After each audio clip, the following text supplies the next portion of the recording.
Welcome, it's your friendly neighborhood Badger here, and I am back for a short little video that I thought I would record because I've seen some pretty interesting things in the patch notes, which I'm sure you have all seen as well. So as you see in front of you here, I'm going to be talking about my top 3 ways to make money in Ritual 2.0, Ultimatum. Ultimatum is going to be a really juicy league for lots of different league mechanics. Now, you could also say that this is top 3 league mechanic ways to make money, because I will be talking about 3 different league mechanics, and running them that are a minimal investment, but can be scaled up with currency to make more money if you do want to as well. Now, I will say this whole video here is directed at Trade League, because Trade League is much more kind of currency focused, much more economy focused than something like Solo Self-Found. But you can still use these to generate really, really good loot in Solo Self-Found as well. I do think these 3 are going to be the most overpowered things, but things could change and time will only tell, right? So these are honestly just my opinion. If you disagree, or if you do agree with any of my top 3 ideas, let me know in the comments below, or let me know what you're going to be doing to make money, or keep it to yourself if you don't want to tell anyone. But also hit that subscribe button if you like this kind of content, this kind of helping you all get a good league start and enjoy lots of different types of content. So let's get right into it, shall we? The first one, the moneymaker one, is Betrayal. Now, Betrayal has received a lot of really, really crazy quality of life changes and changes to the loot itself, and it's just beyond belief how good Betrayal is looking. With tier 4 rewards being added when farming Katarina, which we don't really know the half of exactly what we're receiving in all of those tier 4 rewards, you can expect some really juicy nodes to come through, really juicy types of drops. I'm just really waiting to see what It That Fled will be, or lots of other things as well. It's going to be really interesting.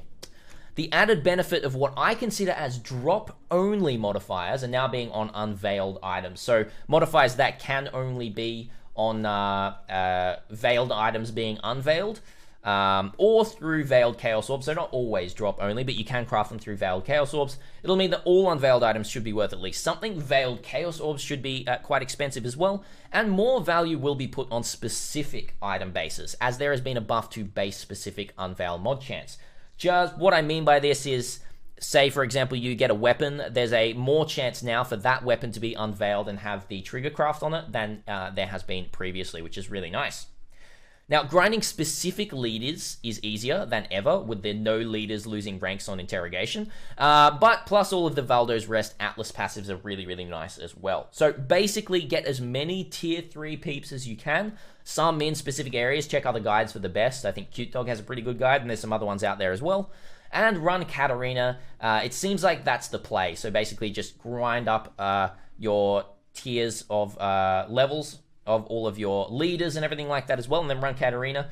Or you can stick to still not just running Katarina and farm it like you normally would with massive gains, just because it's easier than ever with the new Atlas passives and everything changing, that you're just going to be able to run through these extremely quickly.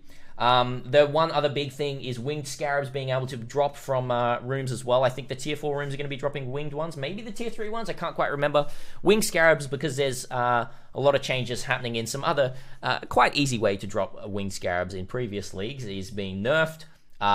It's going to be really nice to get them through this mechanic right here. So that's Betrayal. Give it a go, see if you enjoy it. If you don't enjoy it, you'll probably like running the next one, which is Incursion. Now, Incursion is once again looking really, really strong. It was really strong last league, but now the quality of life is absolutely insane, and there has been some really, really nice buffs as well. So there are many new additions and profitable things from last league that went under the radar that make Incursion an insane choice for grinding currency, such as tradable temples. Now, this is the biggest one. You can go to Alva now, that you couldn't do before, when you've got a full temple, and just collect the temple, an itemized temple that you can now sell. So you can sell your double corruptions a lot easier, or anything else you would like to. There's been buffs to so many room types and the items dropped in those rooms. And there's been huge buffs to the drops of the Omnitech, the boss in Incursion. There's been changes, buffs to pretty much all of the Incursion uniques themselves, and those buffs look really good to bring them into light, and builds will want to use them. and basically more of a chance as well to drop the vials to upgrade those unique items. Glenak Cairns nodes means you will be creating crazy rooms almost every run. Now let me show you these nodes here. Basically, we've got resource reallocation, giving you a 50% chance to get an additional upgrade tier. So if you clear a tier 1 room or kill a tier 1 Omnitect, it's got a 50% chance for that to go all the way to tier 3, which means it blocks out that for other runs. So you can't hit that, which means it's better and easier for you to get other tier 3 rooms, and that scales up immensely there. Then you've got contested development for killing resident architects in areas, adding their upgrade tier to the surviving architect's room. This is really nice if you've got a tier 2 room that you don't want, and the other architect is got no tiers on them. You kill that architect, you then get tier 2 onto that architect, rather than upgrading the tier 3 to tier 2 to tier 3 that you just didn't want. Or even in a tier 3, well, you can't actually run tier 3, but even like tier 1, taking it over, it's super nice. And then the cultural advancement, I think, has been changed. Incursion monsters in areas being at least magic. I think that's being given over here to time dilation, but it's still such a super juicy area right here. Look, it'll just be so much better than ever. You can choose when to run your temples. You can sell them, or you can stack them up for a marathon down the line. It's completely up to you.